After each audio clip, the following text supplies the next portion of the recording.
안녕하세요.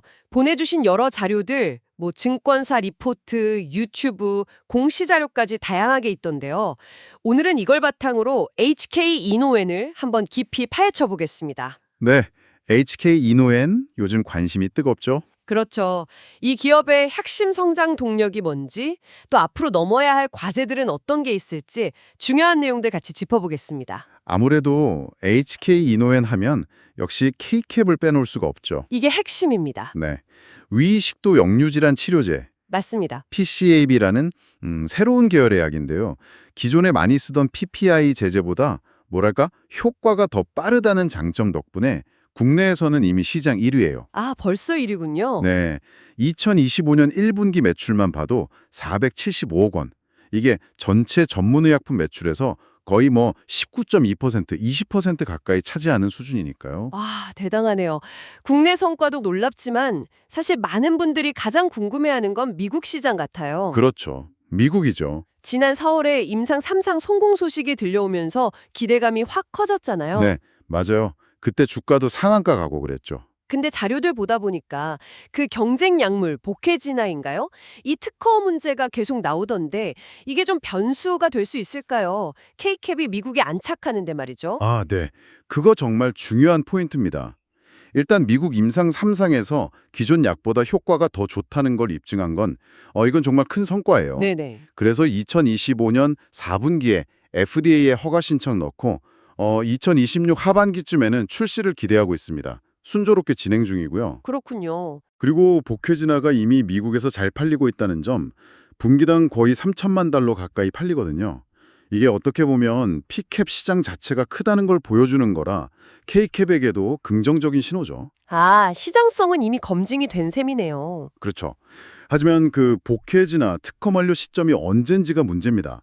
이게 2028년이냐 아니면 2030년, 2032년까지 연장되느냐 여기에 따라서 K캡의 약가 책정이나 수익성이 달라질 수 있거든요. 아, 그게 그렇게 영향이 큰가요? 네, 무시할 수 없죠.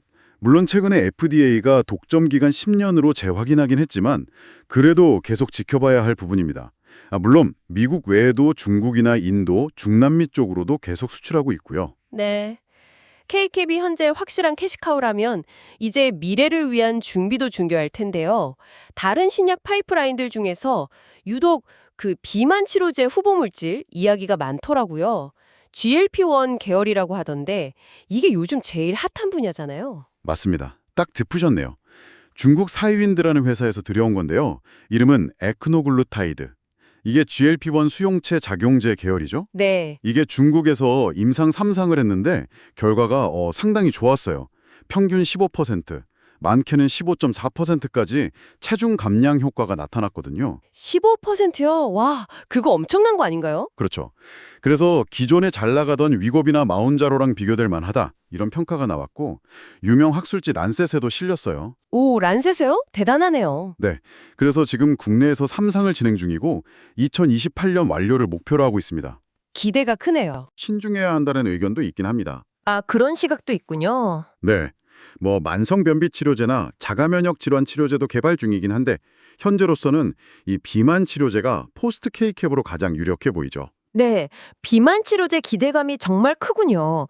근데 또 다른 쪽을 보면 기존의 안정적인 사업들에 대한 걱정도 좀 나오는 것 같아요. 예를 들면 수액 사업 같은 거요. 정부 정책이 바뀔 수도 있다는 얘기가 있던데요. 아, 네, 맞아요. 수액 사업이 전체 매출의 한 14% 정도를 차지하면서 꾸준히 돈을 벌어다 줬거든요. 오송의 신공장도 짓고 했었는데. 네. 근데 최근 정부에서 그 비급여 주사제, 영양주사 같은 거요. 그거 환자 부담률을 높이는 걸 검토 중이란 이야기가 나오면서 앞으로 수요가 줄어들 수도 있겠다 이런 우려가 제기되고 있습니다. 아, 정책 리스크가 생긴 거군요. 그렇죠. 아직 확정된 건 아니지만 좀 지켜봐야 할 부분이죠. 그리고 또 H&B 사업부, 그러니까 컨디션이나 헛개수 파는 쪽 있잖아요. 네, 컨디션 헛개수. 거기서 최근에 헛개수 같은 일부 음료에서 품질 이슈가 좀 있었어요. 외주 생산 제품이었는데 그래서 리콜을 했거든요. 아, 리콜이 있었군요. 네. 이게 2분기 실적에는 좀 단기적으로 부담이 될 거다 이런 분석이 많습니다. 그래서 그런지 2분기 실적 전망이 시장 기대치보다는 좀 낮게 나오는 리포트들이 많더라고요. 리콜 비용 같은 일회성 요인도 있겠지만요. 그래도 K캡 성장은 계속되는 거죠? 네, 그 점은 분명합니다. 증권사 분석들을 종합해보면 2분기 영업이익은 말씀하신 대로 컨센서스를 좀 밑돌 것 같아요. 리콜 비용 영향이 크죠. 네. 하지만 핵심인 K캡 중심의 전문의 의약품 매출은 여전히 잘 나오고 있어서 연간 전체 실적 목표 달성에는 뭐 큰 문제는 없을 거라는 전망이 우세합니다. 물론 증권사별 예측치는 조금씩 다르긴 하고요. 주가도 보면 작년 말에 미국 임상 지연 우려 때문에 좀 내렸다가 올 4월에 성공 발표하고 확 올랐잖아요. 변동성이 좀 컸던 것 같아요. 맞아요. 변동성이 컸죠. 자, 마지막으로 하나 더 짚어볼 게 외부 환경 요인인데요. 그 모회사인 콜마그룹의 경영권 분쟁 이슈가 HK 이노엔에도 영향을 줄 수 있다는 분석도 있더라고요. 이건 어떻게 봐야 할까요? 네, 그 부분도 중요한데요. 일단 최대 주주가 한국콜마인데 지분이 한 43% 정도 되고요. 소액 주주 비중도 42%가 넘어서 꽤 높습니다. 네. 근데 지금 모회사 오너 일가 사이의 경영권 분쟁이 진행 중이란 말이죠. 그 결과에 따라서 HK 이노엔이 그룹 내에서 차지하는 뭐랄까 전략적 위치나 아니면 경영진의 변화가 생길 수도 있다는 가능성을 배제할 수는 없습니다. 그룹 내 역학관계가 바뀔 수도 있다. 그렇죠. 일부에서는 이런 불확실성이 예를 들어 K캡 미국 출시처럼 회사의 정말 중요한 사업을 추진하는데 혹시라도 좀 영향을 주지 않을까 이렇게 지적하기도 합니다. 네, 그렇군요. 그럼 정리를 좀 해보면 HK 이노엔은 일단 K캡이라는 아주 강력한 무기가 있고 이게 국내에서는 이미 독주 중이고 미국 시장 진출도 눈앞에 와 있다는 아주 긍정적인 모멘텀이 있네요. 네, 그렇죠. 그리고 또 비만 치료제라는 높은 잠재력을 가진 파이프라인도 확보하고 있고요. 맞습니다. 포스트 K캡 후보죠. 하지만 동시에 H&B 사업부 리콜 같은 단기적인 문제도 있고 또 중장기적으로는 수액사업 정책 변화 가능성이나 모기업 경영권 분쟁 같은 잠재적인 리스크 요인도 안고 있는 그런 상황이네요. 정확하게 요약해 주셨습니다.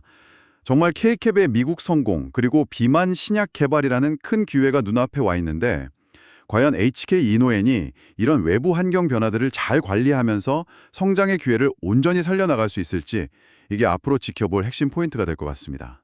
네. 여러분께서는 이 기회와 위험 요인들 사이에서 HK 이노엔의 어떤 점을 가장 주목해서 보실 건가요? 한 번쯤 생각해 보시면 좋을 것 같습니다.